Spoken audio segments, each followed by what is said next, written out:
É um filme que a gente tá falando no começo aqui dos filmes que não envelheceram, assim, pra mim o Homem-Aranha 2 eu vejo hoje, ele tá polido, cara, é um filme bonito de ver, sabe? Ele é bem fotografado, ele é bem montado, ele é bem atuado. Eu acho que o Homem-Aranha 2... ritmo, né? Eu acho que ele tem um ritmo, ele tem um ritmo maravilhoso. Muito melhor do que o primeiro. Bicho, eu vou te falar assim, aí vocês podem debochar se vocês quiserem, mas eu lembro, eu tenho a memória vívida de vendo esse filme no cinema e o quanto eu saí impactado dele. Foi nessa vez que eu lembrei, que eu me liguei da síndrome de Stendhal, que eu já te falei daqui. A síndrome de Stendhal, aí quem não sabe, já vou falar dela. Não. Que é uma síndrome que, tipo assim, às vezes tem certas pessoas que às vezes quando vê coisas assim, que às vezes acha que é muito bem feita, é uma obra de arte, uma peça, a pessoa tem uma emoção muito mais exagerada. Tem gente que às vezes a pressão baixa, desmaia, tem gente que chora. É muito doido isso. E eu descobri isso vendo um vídeo no YouTube, porque eu vendo esse Homem-Aranha, por exemplo, a primeira luta dele com o Dr. Octopus, eu lembro no cinema, eu falei assim, cara, pra mim era inacreditável tá vendo aquela cena. A cena que ele brinca com o eixo da câmera. Isso que é foda. Que tipo, eles dois estão caindo juntos, né? É do roubo do banco, né? Do roubo do banco. Octopus, Aranha e a câmera. São os três caindo juntos. Aí eles dois se prendem e a câmera continua caindo. Aí o cara meio que tenta catar... Ih, caralho, peraí que eu tenho que apontar pra cima e filmar eles.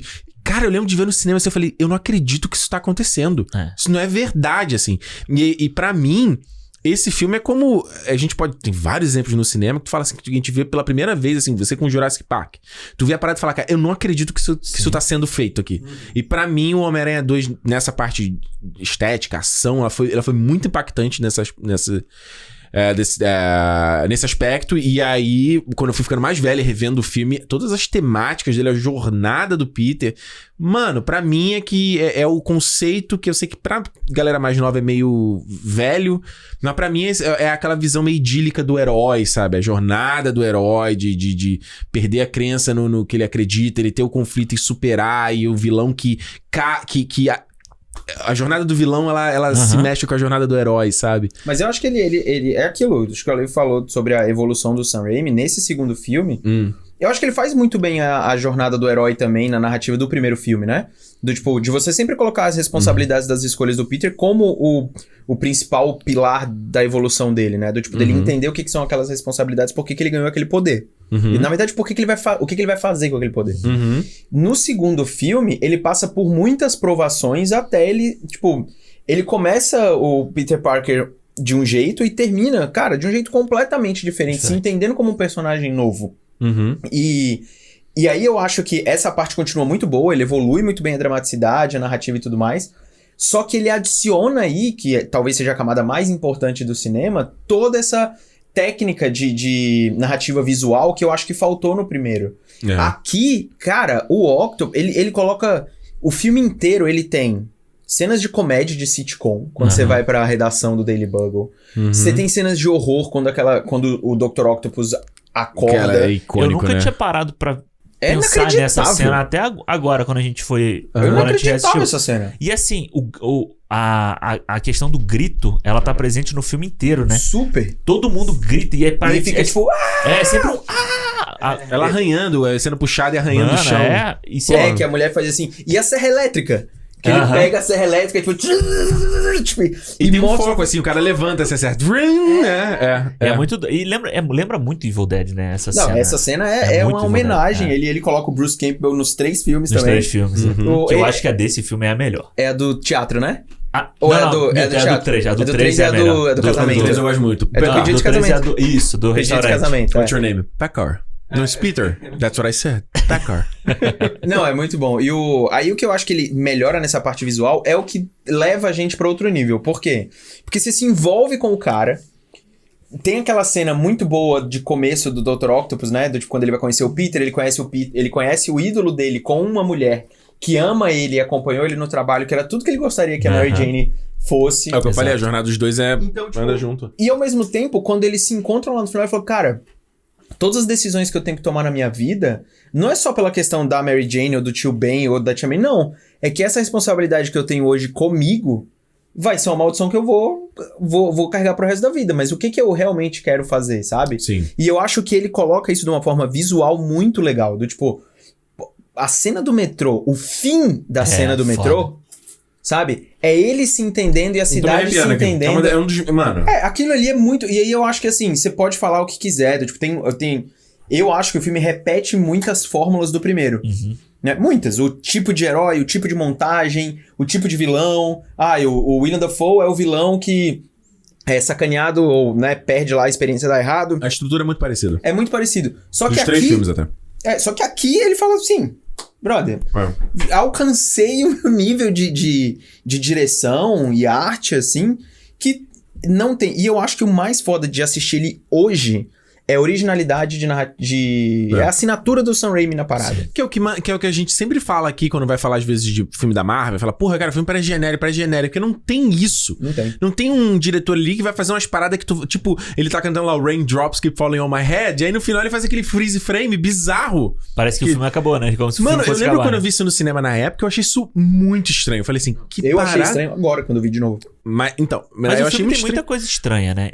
Mas hoje eu amo. Eu falo assim, cara, é isso, dá um charme pro filme que tem que ter um diretor que vai falar, eu vou fazer assim.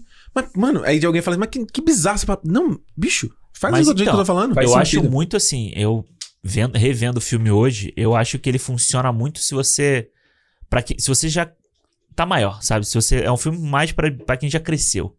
Eu não acho que ele funcione pra moleque, pra garotada. Eu acho que ele não tem as cenas de ação boa que a galera mais nova pega? Eu não sei, mas elas são muito espaçadas. Eu acho que elas são muito espaçadas e eu acho que é ótimo ser assim. Tem um momento no filme lá, até a parte do trem que... Né? Um tempão sem ação, né? Você tem um momento todo em que ele deixa a fantasia de lado, que ele deixa de ser Homem-Aranha, então a gente vai ter desenvolvimento, entendeu? Então eu acho que o filme funciona... Tanto que eu lembro de quando eu assisti pela primeira vez o filme, eu gostei pela ação, pelos efeitos especiais que eram maneiros, mas eu achava meio assim, eu prefiro o primeiro ainda, sabe? Caramba! Hoje em dia, revendo, mano, não tem comparação. Pra mim não tem comparação. O primeiro tem um lugar guardado aqui, dentro do meu coração e tal, mas não tem comparação. O filme evolui de uma forma absurda. E eu acho que a gente hoje fala tanto em entender o vilão, da empatia com o vilão. Empático, né? A gente fala cara, sempre. O Dr. Octopus aí de 2004, né? Que é esse filme. 2004. Já tá aí, cara. O final dele é incrível, sabe? O final dele, quando ele... Todo aquele discurso dele com o Peter é sensacional. E você não precisa ficar 2 horas explicando o passado do Dr. Não, exatamente. É tipo, ele vai lá, putz, ele é meu ídolo, eu gosto muito desse cara. Você usa a cena com o professor da faculdade e tal. Não é do tipo, nossa, o Dr. Octopus sofreu e eu entendi agora porque ele virou um vilão. Não. Mano, as coisas acontecem por acaso. Não quer dizer que você tem que ter uma coincidência de roteiro que simplesmente joga a história fora. Mas o cara tem a história dele e o Peter Parker tem a história dele. Mas hoje em dia, isso, as pessoas... A galera... Eu acho muito que a galera que gosta muito do Espetacular Homem-Aranha, que é um filme de explicação o tempo inteiro... Nossa senhora. Não gosta... Não gosta, um filme de justificativas. Não gosta desses filmes por Nossa, causa... falou tudo. Filme de justificativa. Não gosta desses filmes por causa disso. Porque, Dr. Octopus rouba 2 sacolas de dinheiro e ele já compra o material pra fazer toda a Não precisa explicar. Mano, aí a galera fala, mas como? Isso aí... Furo de roteiro. Isso é furo de roteiro. Eles estavam no mesmo banco. Em todos os bancos de Nova York, eles estavam no mesmo banco. Mano, não é isso. Ele foi num banco central, caralho. Sei lá. Mas isso aí... Não importa o tipo de banco. Não importa, entendeu? Importa. Tipo, você não... Primeiro que você não tá... Sei lá, você não tá trabalhando com a dinâmica do tamanho da cidade. Não é sobre isso que o filme tá falando. Você tá falando sobre personagens. Isso. E eu acho que eu gosto muito da Mary Jane nesse filme. Sim. Acho que vale a gente falar da Mary Jane. Eu acho que do primeiro... Acho que é legal. Eu tava falando até contigo, com o Ricardo esses dias. Ontem. Foi ontem, né? Foi ontem. Que eu acho muito legal como... Assim como os 3 filmes funcionam como uma escada, né? Da trajetória do Peter, elas também funcionam da Mary Jane, sabe? Ela é uma parte dele, da história dele, que ela funciona da mesma forma. Sim. Se o primeiro ela tá buscando... Né, a fama, ela quer ali... Inclusive, ela trabalha no mesmo diner do Tic Tic Boom. Do Tic Tic Boom, e ela quer ser atriz da Broadway também. Olha aí, tem tudo. Jonathan Larson, eu vi também, percebi isso. E aí, no segundo, ela já consegue, né? Ela tá fazendo a peça que tá sendo um sucesso ali e tal, e depois ela vai ter a caída dela, entendeu? E a trajetória do Peter tá funcionando de outra forma. Eu acho muito maneiro como eles trabalham. Era um personagem que eu não gostava antes, e hoje, revendo, eu acho que ela funciona muito bem. Eu não curto muito ela, só pra eu dar um... Eu não curto muito o que eles fazem ela no primeiro filme. Eu acho que ela é um contraponto interessante pra ele, e ela... Uma coisa que eu não percebi na época. Ela é a donzela em perigo, isso você sabe que ela é o tempo inteiro. Mas é muito louco como ela é abusada, cara. Tipo assim, ela vive de abusos. É o pai dela abusando dela em casa. é o Flash abusando dela onde ela tá na escola. John Manganiello aí, começo de carreira. Eu falei pra Renata que era ele, ela falou, Magic não é possível, Mike. não é. A Mariana também, eu fui assistir, ela falou... E ele aparece rapidinho no terceiro, você reparou? Aparece, no funeral do Harry. é. Ah, eu não Aparece. Ah, não percebi. E aí, tipo, no segundo, ela é o... Sei lá, o cara lá que ela trabalha no diner, tipo, zoando com ela. Tipo, ela tá sempre sendo oprimida pelas coisas. Depois, os produtores. E, mano, o Peter abusa dela também. Ah, não, eu amo você muito. Não, eu não amo você muito. Ah, eu não quero você. Então, óbvio, é a responsabilidade do cara, tá ali. Mas, assim, o sofrimento dela é de sempre estar buscando alguma coisa que não chega nunca. Sabe? Nunca. E ela tem a figura masculina... É a única. Ela não tem uma amiga. Não. Ela não tem uma pessoa. Não tem ninguém. A única pessoa próxima dela ali que você mostra é a tia May. E acabou. Parece as meninas da peça de teatro no 2, mas é muito breve. Mas é muito rápido. E elas aparecem na cena quando lá o astronauta pede ela em casamento, elas aparecem também. Mas é muito rápido. Piscou, perdeu. Eu acho que eles. Assim, eu acho que a personagem dela, assim como do próprio Peter. Funcionam muito bem quando você assiste os 3 filmes. Tipo, você entende como que foi a construção de todos eles, onde que eles chegaram. Até porque a jornada deles ficarem juntos só se conclui no final do 2, né? E até a negação deles, né? De é muito legal, tipo, eu acho que no final do primeiro filme ele quer ela o tempo todo, e aí ela fala, não, vamos ficar junto. E aí ele fala, não. Não. E aí no 2 tem aquela, eu acho que é muito foda que esse primeiro ato do filme, que é quando é um dia inteiro na vida dele, né? Ele vai no aniversário, da tia May ou do Harry? Não, do Peter, é aniversário dele, né? Aniversário dele que ele chega em casa. Aí conversa com ela e ela, tipo, tá afim dele, ele continua rejeitando. É muito, muito maneiro, né? Eu acho que o Homem-Aranha 2, pra mim, ele é a personificação. Não, personificação, sei lá, o material principal. Ele é um exemplar. Um exemplar com grandes poderes, você vem grandes responsabilidades, sabe? Eu acho que ele é perfeito com isso, assim, a jornada do...